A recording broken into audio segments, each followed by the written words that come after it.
What are you expecting from the Fed? Do they still have to push back against too much optimism about a Fed pivot in the markets? I think they do. I think they're very likely to shift down from 50 basis points to 25 basis points to reflect the fact that you are seeing some signs, mainly of headline inflation coming lower.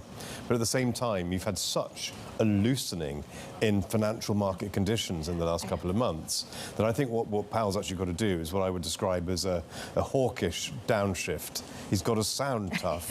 He's got to price out those rate cuts for later in the year, but slow down the rate hikes. Not difficult at all. Not hard, no. Especially as the markets just latch on to too much optimism. Does he push back against that today? And actually, how much of a headache are these financial conditions for him? I think he does need to push back against it. I think what he'll say is that there's no rate cut in sight. So when people think of a pivot, they're thinking that the rate cuts are imminent.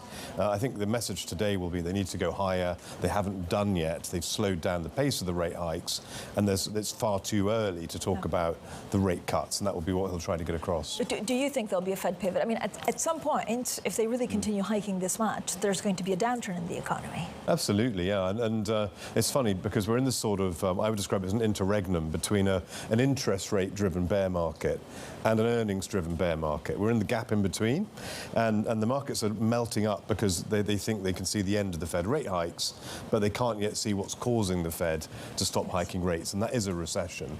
We're still expecting a recession, and when that comes, we think the Fed will end up pivoting, but the data's not there yet. But is this a Fed orchestrated recession that's necessary? So are they doing this on purpose? Obviously not because they enjoy it, but because it's the only way to really slow inflation down. I think they are, and it's worth remembering how we've been in such a disinflationary period for decades that we haven't seen one of these recessions. I mean, the last recession was a virus.